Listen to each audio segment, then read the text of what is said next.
खूबसूरत थी के पास जाकर बैठ गया।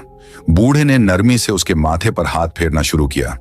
अचानक लड़की की आंख खुली और वह हड़बड़ाकर उठ बैठी। क्या हुआ? तुम यहां क्या कर रहे हो? उसने गुस्से में पूछा।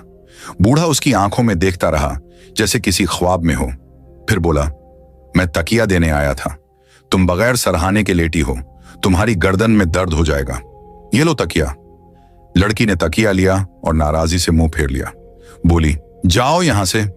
बूढ़ा अपने बिस्तर पर जाकर दोबारा लेट गया। रात को वह अपने आप से बातें करने लगा। सुबह लड़कियां चली जाएंगी, आज मेरा आखिरी मौका था, लेकिन वह भी चला गया। फिर उसने खुद से कहा, नहीं, मैं उन्हें इस तरह नहीं जाने दूंगा। कोई ना कोई जतन करना होगा, मुझे कल किसी तरह उन्हें रोकना होगा।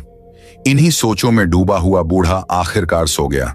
सुबह हुई, लड़कियां उठीं और बूढ़े के पास आईं। उन्होंने कहा, अगर हमारे जाने का बंदोबस्त हो गया हो तो हमें रवाना कर दो। बताओ क्या इंतजाम किया है? बूढ़ा उन्हें कुछ पल चाहत भरी नजरों से देखता रहा, फिर धीरे से बोला, नहीं, तुम आज यहां से नहीं जा सकती। बूढ़े की यह बात सुनकर दोनों लड़कियां हैरानी से एक दूसरे को देखने लगी। फिर उन्होंने पूछा, क्यों? हम क्यों नहीं जा सकती आज? बूढ़े ने कहा, तुम्हें एक रात और रुकना होगा। लड़कियों ने हैरत से उसकी तरफ देखा और कहा, क्यों? क्या बात है?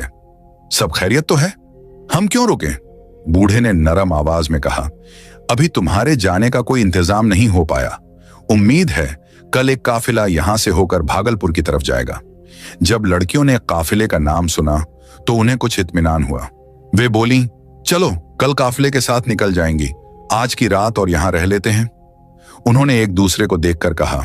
बूढ़ा ये सुनकर दिल ही दिल में बहुत खुश हुआ। एक रात और मिल गई, उसने अपने आप से कहा। पूरा दिन बूढ़ा उन्हें दूर से बैठकर देखता रहा। उसकी निगाहें अब और भी गहरी हो चुकी थीं। रात फिर से ढलने लगी। लड़कियां अपने बिस्तर पर जाकर लेट गईं। बूढ़ा भी अपने बिस्तर पर लेट गया, मगर उसका दिल बेकरार था। वह अपने बिस्तर पर लेटा रहा, मगर उसकी आंखें छत को नहीं बल्कि कमरे के कोने में सोई हुई दोनों लड़कियों को घूर रही थीं। उसकी सांसें तेज थीं और दिल में एक अजीब सी हलचल उठ रही थी। धीरे धीरे वह बिस्तर से उठा, चुपके से उनके पास गया और उन्हें ऊपर से नीचे तक गौर से देखने लगा। पहले वह एक लड़की के पास बैठा और उसके बालों को नरमी से सहलाने लगा। अचानक लड़की थोड़ी सी हिली।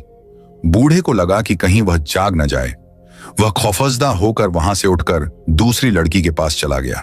अब उसने दूसरी लड़की का हाथ अपने हाथों में ले लिया और उसके चेहरे को देर तक देखता रहा। उसकी आंखों में अब सिर्फ तमन्ना नहीं थी, कोई पुरानी प्यास जाग रही थी।